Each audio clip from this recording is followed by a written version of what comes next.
Hi everyone. Today I'm going to be reviewing The Glow Part 2 by The Microphones. Please check this album out. Like, it is one of the most interesting musical experiences I've ever had, period.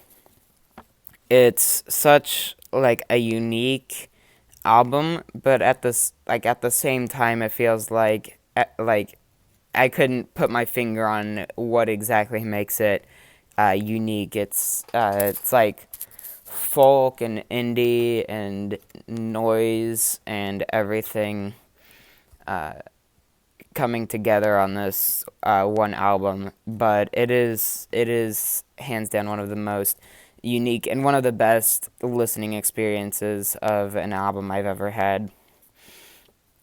Essentially, what we get on here are 20-ish songs. Yeah, 20 exactly songs, plus including about four instrumentals. Uh, this it's hard to really go over this album track by track. In fact, it's hard to discuss this album like at all. It like I'm at a loss for words as to like what it even is. It feels like something that like someone like a distant relative may have recorded once like a long time ago and put onto tape and you're just listening to it now. That's sort of what most of the Microphones projects sound like, especially the feeling that like the project was abandoned because Phil Elverum actually went on to do his next project, Mount Erie. It gives it this really weird, sort of dated feel to it. It's really hard to describe, but you definitely have to listen to this album to fully understand it. So I do say, please listen to this album. It sums itself up better than I ever could, and I think any critic ever could. It's just so out there. Um, yeah, I mean, I'll get into the track list, but it's don't like think that just what I'm describing these songs by is what you really get, because part of what makes this album great is how they all come together. Um, how they all come together, and there aren't really any songs on here that I consider like single quality. In fact, I don't really consider any of the Microphones' work to be of single quality. It works a lot better in like album format or tape format, B-side format, however you wanna listen to it. But yeah, it's just super like surreal listening to it. That's sort of the word I was looking for.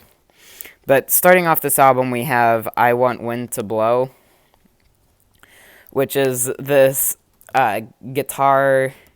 The guitars on here are so weird. Like I've said about everything else, but they're acoustic, but sometimes they're like extremely distorted, and they're always played like you can hear them like it's hardly professional, but at the same time it's extremely professional in how well they're crafted, because like you can hear every single buzz of the strings, which is not something you normally hear on an album, but it feels super intentional to hear. And when like the guitars are really erratic, you feel it too.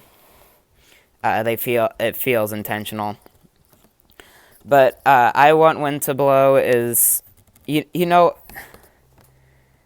I might not even just go through this song by song, because like I'll go over like certain songs that I think break the format, but for the most part, the way this album uh, goes through, they just build off of each other too much to really say anything in particular about one song.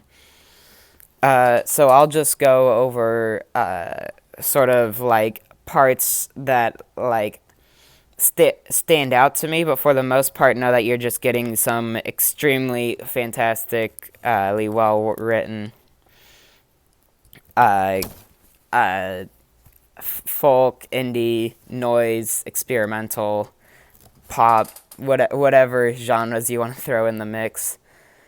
Um, yeah, so um, yeah, I think I'm just gonna talk about standout tracks for now, but one example would be "The Moon," the third track, which starts out with all these acoustic guitars, but then it sort of kicks off into all this. There's like all this noise down beneath it, and with the drums sort of hanging like really low in the mix. But then up higher, we get all these horns and this sort of. I don't know exactly what it is, but it sort of sounds like maybe a synthesizer or something going over it. It sounds like a nighttime jog, and I think that's what Phil Elverum said is what inspired him to make this song, is when he would take jogs at night. It sounds really amazing. My roots are strong and deep. The fifth song is it's all warped. It feels sort of off, like it was added after the rest of the album was made, but it's completely intentional. At least that's how I feel. It's got these pianos that drive it along that sound really beautiful. Following that with the instrumental passages. All the instrumental passages on here are really great. With the two named instrumental, they're a lot more structured, and then with the some things that come back to back tracks 9 and 10, they're a lot more sort of one note, but that's sort of what makes them great, with like the first something being like you're starting out a trek through the woods, and then the second one, like I can't describe the noises going on in this song, but it sort of feels like it's just drilling into your brain, just being lost for so long. At least that's what I get from it. Map is the saddest I've ever felt listening to any song.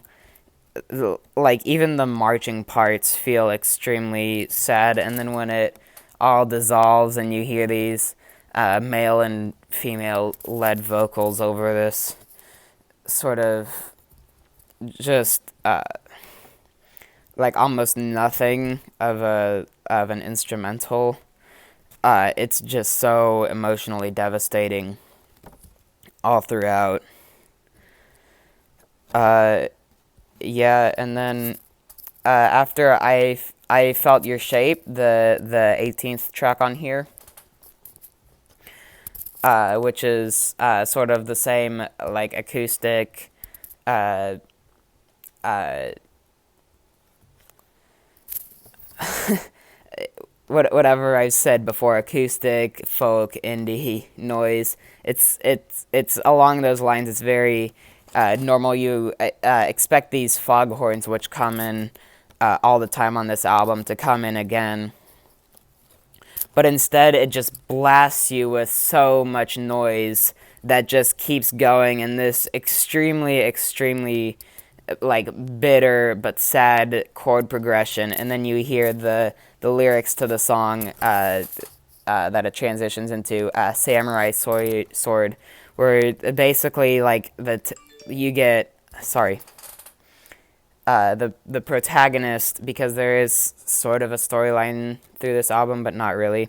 The protagonist gets mauled by a bear, and so you're just hearing all this noise as it sounds like you're about to die, pretty much. And then on My Warm Blood, it's the closer for this album. It's really cooling off, and him sort of talking about like the insects and stuff he hears around him. and then you're just left in complete silence except for like the sound of the occasional heartbeat rising up and down, and faint, faint, almost like recallings of the first song on this album, I Want Wind to Blow. It is just incredible to listen to. I I think that's about all I have to say on this album, but that's not nearly covering everything on here. There's 20 songs, as I've said before, and they're all just fantastically written. Like, I could go into any one of these and just talk about it for days, but at the same time, none of them really feel like singles, and that's very intentional, I think. Yeah, check it out. I've said it before, I'll say it again. Check it out. Check it out, check it out, check it out. It is such a great album. That's all I have to say. Thanks for watching.